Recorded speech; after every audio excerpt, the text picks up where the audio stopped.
ओम शांति। 19 सितंबर 2025 बाबा के महावाक्य।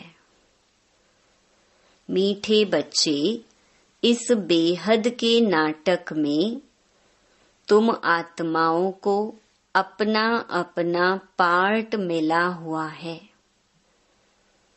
अभी तुम्हें यह शरीर रूपी कपड़े उतार घर जाना है, फिर नए राज्य में आना है। प्रश्न: बाप कोई भी कार्य प्रेरणा से नहीं करते, उनका अवतरण होता है। यह किस बात से सिद्ध होता है?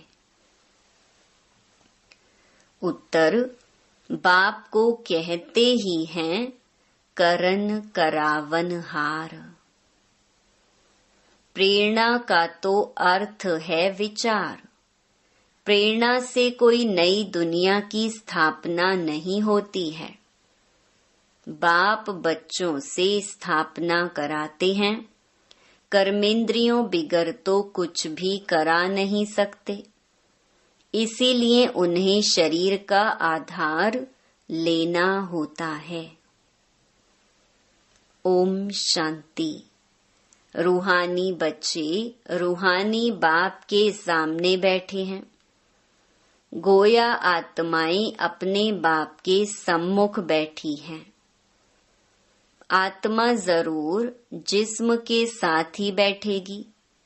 बाप भी जब जिस्म लेते हैं तब ही सम्मुख होते हैं। इसको ही कहा जाता है आत्मा परमात्मा अलग रहे बहुकाल। तुम बच्चे समझते हो ऊंच ते ऊंच बाप को ही ईश्वर, प्रभु, परमात्मा भिन्न नाम दिए हैं। परम पिता कभी लौकिक बाप को नहीं कहा जाता है। सिर्फ परम पिता लिखा तो भी हर्जा नहीं है। परम पिता अर्थात वह सभी का पिता है एक। बच्चे जानते हैं हम परम पिता के साथ बैठे हैं। परम पिता परमात्मा और हम आत्माएं शांति धाम के रहने वाले हैं। यहाँ पार्ट बजाने आते हैं। सतयुग से लेकर कलयुग अंत तक पार्ट बजाया है। यह हो गई नई रचना। रचता बाप ने समझाया है कि तुम बच्चों ने ऐसे पार्ट बजाया है। आगे यह नहीं जानते थे कि हमने 84 जन्मों का चक्कर लगाया है। अभी तुम बच्चों से ही बाप बात करते हैं जिन्होंने 84 का चक्कर लगाया है। सब तो 84 जन्म नहीं ले सकते हैं। यह समझाना है कि 84 का चक्कर कैसे फिरता है। बाकी लाखों वर्ष की तो बात ही नहीं। बच्चे जानते हैं कि हम हर 5000 वर्ष बाद पार्ट बजाने आते हैं। हम पार्टधारी हैं। ऊंच ते ऊंच भगवान का भी विचित्र पार्ट है। ब्रह्मा और विष्णु का विचित्र पार्ट नहीं कहेंगे। दोनों ही 84 का चक्कर लगाते हैं। बाकी शंकर का पार्ट इस दुनिया में तो है नहीं। त्रिमूर्ति में दिखाते हैं स्थापना, विनाश, पालना। चित्रों पर समझाना होता है। चित्र जो दिखाते हो उस पर समझाना है। संगम युग पर पुरानी दुनिया का विनाश तो होना ही है। प्रेरक अक्षर भी रॉन्ग है। जैसे कोई कहते हैं आज हमको बाहर जाने की प्रेरणा नहीं है, प्रेरणा यानी विचार। प्रेरणा का कोई और अर्थ नहीं है। परमात्मा कोई प्रेरणा से काम नहीं करता, न प्रेरणा से ज्ञान मिल सकता है। बाप आते हैं इन कर्मेंद्रियों द्वारा पार्ट बजाने। करन करावन हार है ना, कराएंगे बच्चों से। शरीर बिगड़ तो कर न सके, इन बातों को कोई भी जानते नहीं। न ईश्वर बाप को ही जानते हैं। ऋषि मुनि आदि कहते थे हम ईश्वर को नहीं जानते। न आत्मा को न परमात्मा बाप को कोई में ज्ञान नहीं है। बाप है मुख्य क्रिएटर, डायरेक्टर, डायरेक्शन भी देते हैं, श्रीमत देते हैं।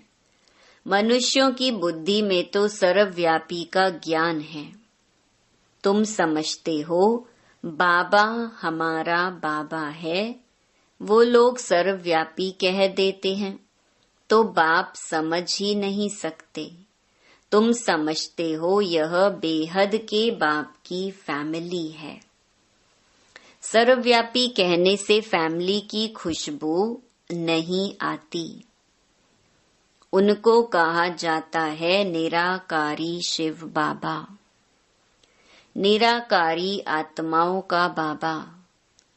शरीर है तब आत्मा बोलती है कि बाबा। बिगर शरीर तो आत्मा बोल न सकी। भक्ति मार्ग में बुलाते आए हैं, समझते हैं वह बाबा दुख हरता सुख करता है। सुख मिलता है सुख धाम में, शांति मिलती है शांति धाम में। यहाँ है ही दुख। यह ज्ञान तुमको मिलता है संगम पर, पुराने और नए के बीच। बाप आते ही तब हैं जब नई दुनिया की स्थापना और पुरानी दुनिया का विनाश होना है। पहले हमेशा कहना चाहिए नई दुनिया की स्थापना। पहले पुरानी दुनिया का विनाश कहना रॉन्ग हो जाता है। अभी तुमको बेहद के नाटक की नॉलेज मिलती है। जैसे उस नाटक में एक्टर्स आते हैं तो घर से साधारण कपड़े पहनकर आते, फिर नाटक में आकर कपड़े बदलते हैं। फिर नाटक पूरा हुआ तो वह कपड़े उतारकर घर जाते हैं। यहाँ तुम आत्माओं को घर से अशरीरी आना होता है। यहाँ आकर यह शरीर रूपी कपड़े पहनते हो। हरेक को अपना अपना पार्ट मिला हुआ है। यह है बेहद का नाटक। अभी यह बेहद की सारी दुनिया पुरानी है, फिर होगी नई दुनिया। वह बहुत छोटी है, एक धर्म है। तुम बच्चों को इस पुरानी दुनिया से निकल फिर हद की दुनिया में, नई दुनिया में आना है, क्योंकि वहाँ है एक धर्म। अनेक धर्म, अनेक मनुष्य होने से बेहद हो जाती। वहाँ तो है एक धर्म, थोड़े मनुष्य। एक धर्म की स्थापना के लिए आना पड़ता है। तुम बच्चे इस बेहद के नाटक के राज को समझते हो कि यह चक्कर कैसे फिरता है। इस समय जो कुछ प्रैक्टिकल में होता है उसका ही फिर भक्ति मार्ग में त्योहार मनाते हैं। नंबरवार कौन कौन से त्योहार हैं यह भी तुम बच्चे जानते हो। ऊंच ते ऊंच भगवान शिव बाबा की जयंती कहेंगे। वह जब आए तब फिर और त्योहार बने।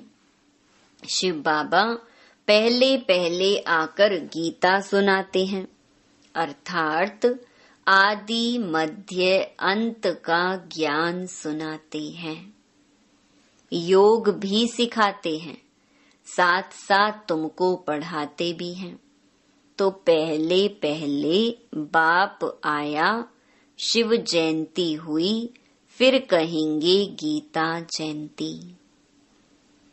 आत्माओं को ज्ञान सुनाते हैं तो गीता जयंती हो गई। तुम बच्चे विचार कर त्योहारों को नंबरवार लिखो। इन बातों को समझेंगे भी अपने धर्म के। हर एक को अपना धर्म प्यारा लगता है, दूसरे धर्म वालों की बात ही नहीं। भल किसको दूसरा धर्म प्यारा भी हो, परंतु उसमें आ न सके। स्वर्ग में और धर्म वाले थोड़े ही आ सकते हैं, झाड़ में बिल्कुल साफ है। जो जो धर्म जिस समय आते हैं फिर उस समय आएंगे। पहले बाप आते हैं, वही आकर राजयोग सिखलाते हैं, तो कहेंगे शिव जयंती, सो फिर गीता जयंती, फिर नारायण जयंती। वह तो हो जाता सतयुग, वो भी लिखना पड़े नंबरवार। यह ज्ञान की बातें हैं। शिव जयंती कब हुई वह भी पता नहीं है। ज्ञान सुनाया जिसको गीता कहा जाता है, फिर विनाश भी होता है। जगत अम्बा आदि की जयंती का कोई हॉलिडे नहीं है। मनुष्य किसी की भी तिथि तारीख आदि को बिल्कुल नहीं जानते हैं। लक्ष्मी नारायण राम सीता के राज्य को ही नहीं जानते। 2500 वर्ष में जो आए हैं उनको जानते हैं, परंतु उनसे पहले जो आदि सनातन देवी देवता थे, उनको कितना समय हुआ कुछ नहीं जानते। 5000 वर्ष से बड़ा कल्प तो हो न सके। आधा तरफ तो ढेर संख्या आ गई, बाकी आधा में इनका राज्य। फिर जास्ती वर्षों का कल्प हो कैसे सकता? 84 लाख जन्म भी नहीं हो सकते। वो लोग समझते हैं कलयुग की आयु लाखों वर्ष है। मनुष्यों को अंधियारे में डाल दिया है। कहाँ सारा ड्रामा 5000 वर्ष का, कहाँ सिर्फ कलयुग के लिए कहते कि अभी 40,000 वर्ष शेष हैं। जब लड़ाई लगती है तो समझते हैं भगवान को आना चाहिए, लेकिन भगवान को तो आना चाहिए संगम पर। महाभारत लड़ाई तो लगती ही है संगम पर। बाप कहते हैं मैं भी कल्प कल्प संगम युग पर आता हूँ।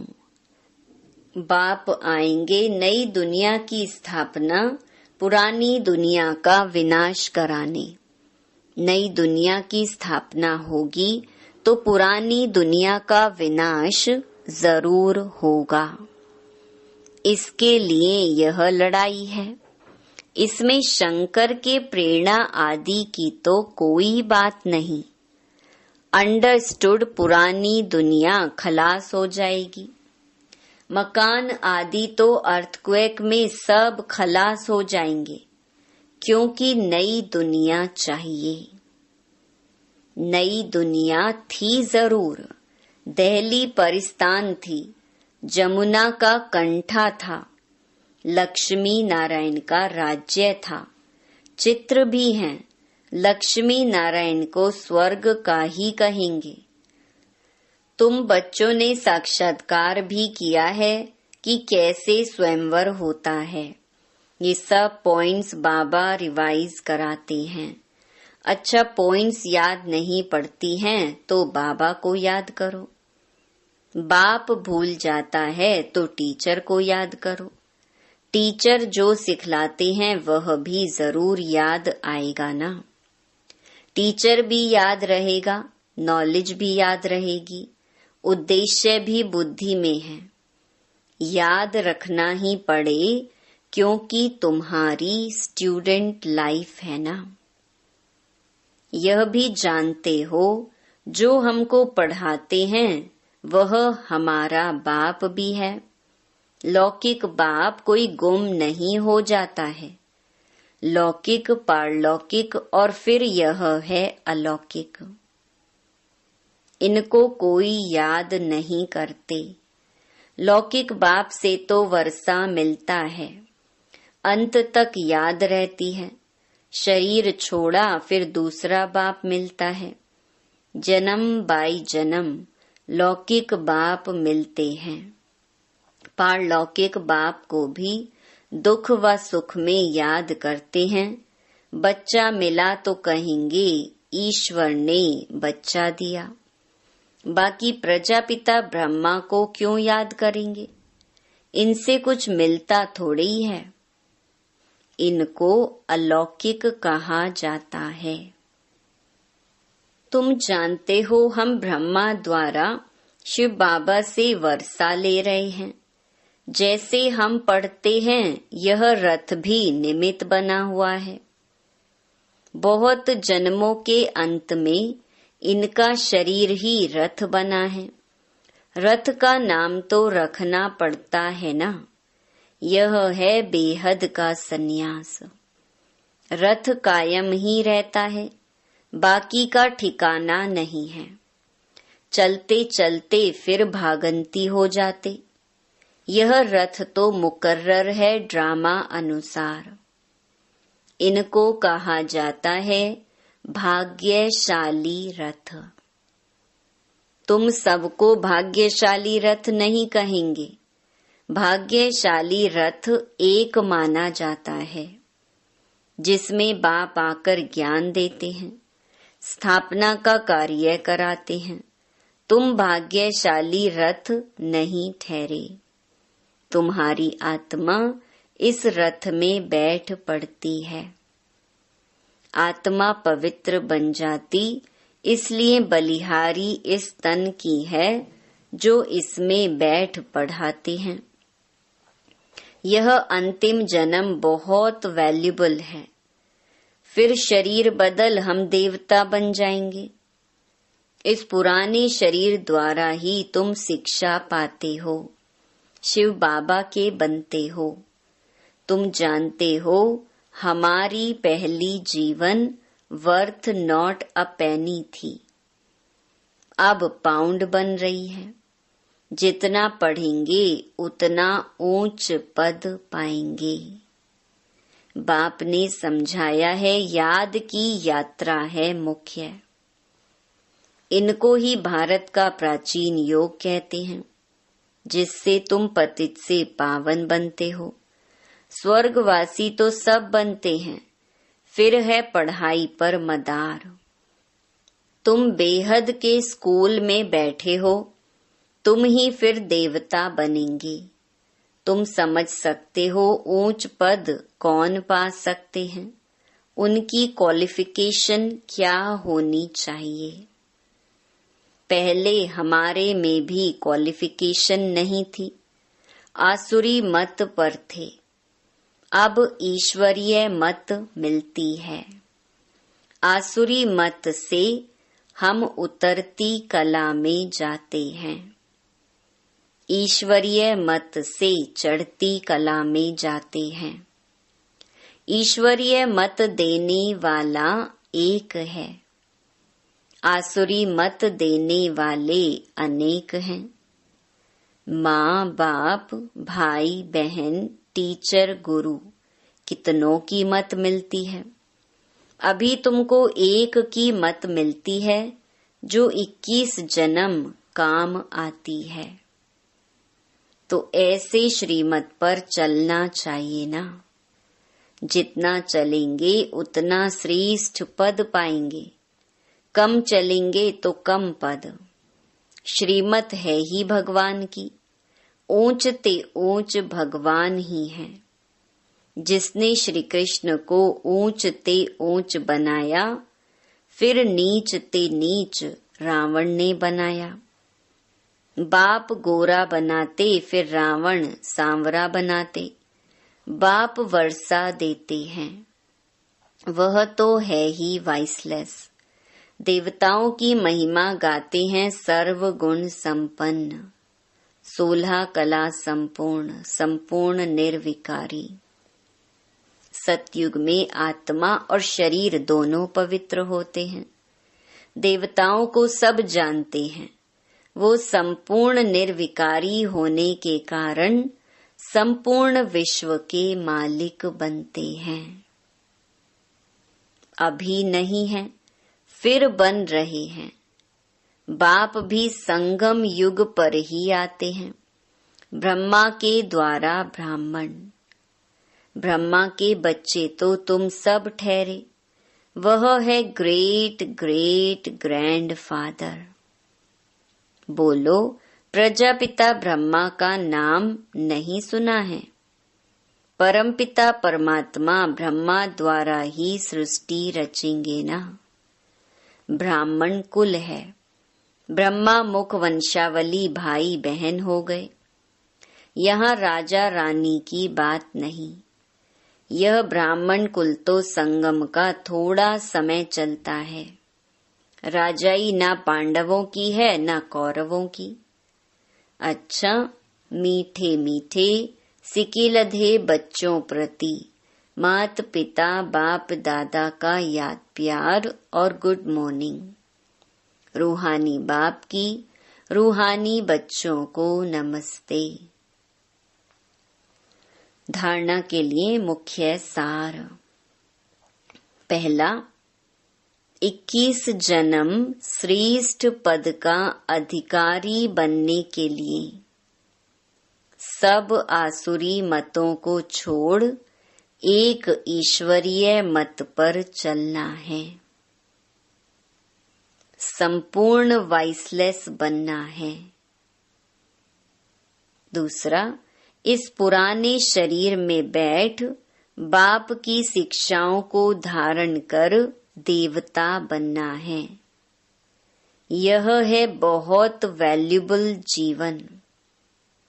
इसमें वर्थ पाउंड बनना है। वरदान, सर्व आत्माओं को यथार्थ अविनाशी सहारा देने वाले आधार उद्धार मूर्त भव। वर्तमान समय विश्व के चारों ओर कोई न कोई हलचल है। कहाँ मन के अनेक टेंशन की हलचल है, कहाँ प्रकृति के तमो प्रधान वायुमंडल के कारण हलचल है। अल्पकाल के साधन सर्व को चिंता की चिता पर लिए जा रहे हैं। इसलिए अल्पकाल के आधार से प्राप्तियों से विधियों से थक कर वास्तविक सहारा ढूंढ रहे हैं। तो आप आधार उद्धार मूर्त आत्माएं उन्हें श्रेष्ठ अविनाशी प्राप्तियों की यथार्थ वास्तविक अविनाशी सहारे की अनुभूति कराओ। स्लोगन, समय अमूल्य खजाना है, इसलिए इसे नष्ट करने के बजाय फौरन निर्णय कर सफल करो। अव्यक्त इशारे, अब लगन की अग्नि को प्रज्वलित कर योग को ज्वाला रूप बनाओ। जैसे सूर्य की किरणें फैलती हैं, वैसे ही मास्टर सर्वशक्तिवान की स्टेज पर शक्तियों व विशेषताओं रूपी किरणें चारों ओर फैलती अनुभव करें। इसके लिए मैं मास्टर सर्वशक्तिवान विघ्न विनाशक आत्मा हूँ। इस स्वमान के स्मृति की सीट पर स्थित होकर कार्य करो तो विघ्न सामने तक भी नहीं आएंगे। अच्छा, ओम शांति।